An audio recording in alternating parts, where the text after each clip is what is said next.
From WNEP-TV, the news station. This is Newswatch 16. So what is life really like for our soldiers in Iraq? Tonight, Newswatch 16 takes you to an air base where hundreds of soldiers from our area are serving right now. Their story is our top story on Newswatch 16. Good evening, I'm Scott Schaefer, in tonight for Mike and Marisa.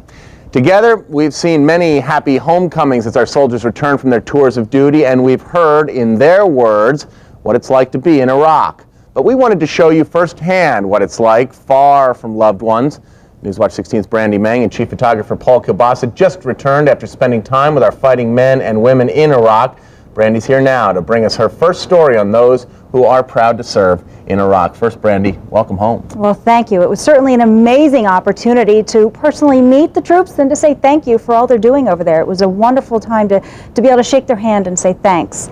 Now, I have to tell you, though, it's certainly not very easy getting from point A to point B. You see, Scott, you cannot take a direct flight from the U.S. to Baghdad. Chief photographer Paul Kielbasa and I left New York City via JFK November 11th, right around 6:30 in the afternoon. We arrived in Amsterdam Monday morning shortly before 8. After waiting about an 8.5-hour layover, we boarded our next flight to Kuwait. We arrived in Kuwait Tuesday morning, just after midnight.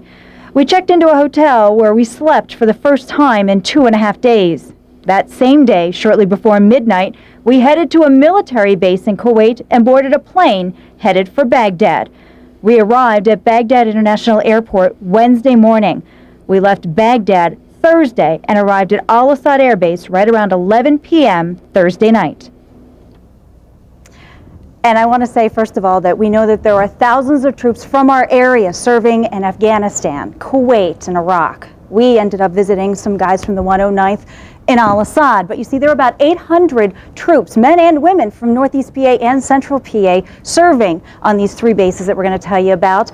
109th out of Scranton, that includes Honesdale, Carbondale. It also includes some of the attachments from the 103rd units out of Williamsport and Lewisburg. Now, of the 800 National Guardsmen that we spent time with, about 150 are in Ramadi, about 100 are at Camp Craigidor, and we visited the 550 based in Al Asad. As the sun rises over the Al Asad Air Base in the Al-Anbar province of western Iraq, it brings little meaning as to a day beginning or a day ending. Here, it simply means time's passing. This is the main air base serving all branches of the U.S. military serving in western Iraq. You know going in that the days are going to be long, the days are going to be hard.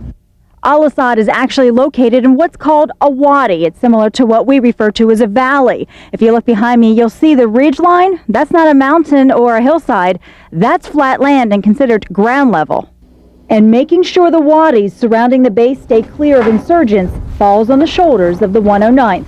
Their mission here is to make sure Al Asad is secure. Afternoon, sir. Specialist Kazza reports Tango 29 is all secure. 24 hours a day, 2x2, 12-hour shifts, perimeter and tower details monitor activity on and around the base. No significant activities in the death convoy. Convoy debriefings happen throughout the day. It's up to our soldiers to make sure the mission is successful. Select soldiers go ahead and scout out any dangers like insurgents and bombs. The rest act as bodyguards for the mission. Whether it's an overnight transportation convoy to Ramadi or a community visit to a local school, the 109th's mission is security. Support units help keep the vehicles up and running. After every mission, each vehicle is carefully inspected. Here, a 40-hour work week means nothing. The soldiers work until the job is done. Lieutenant Colonel Michael Cosman is the battalion commander and oversees all the missions and details. There's a lot of days where I just sleep in my office. You know, I don't go back to our living quarters. But when there is some downtime, these soldiers know they've got it better than the veterans before them. Living conditions are excellent, actually. We really don't have anything to complain about. The rooms are sufficient, definitely. The food's good. We get everything from steak, lobster, crab legs, you know, once or twice a week. I mean, and then the variety of food. I mean, we have Chinese food, Mexican food, Italian food.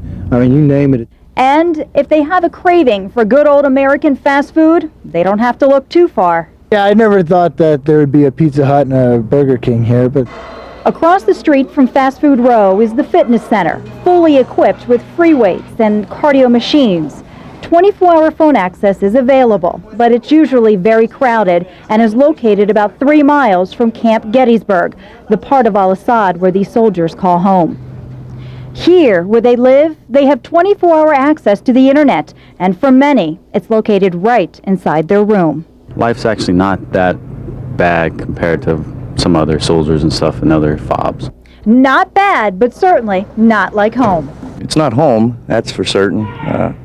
We're living in a combat zone, just trying to do our jobs. And it most certainly is a combat zone. And they did show us a map. I would say within the past year, about 90 mortars have hit that base. A mortar hit the end of October, right before we arrived.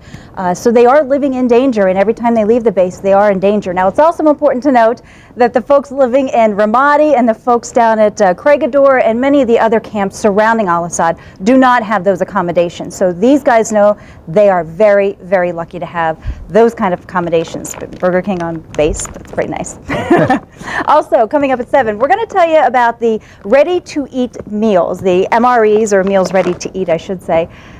They're not the same as in wars past, so we certainly want to let our viewers see what the folks and what these soldiers eat when they go out on their missions. This is what they pack with them, because they're not going to be on base. They could be, like they said, the mission could change, and they very well could end up 2-3 days out on a mission when they only expected to be gone 4 hours. All right, Brandy, we'll see you for that on Newswatch 16 at 7. Thanks. Thank you.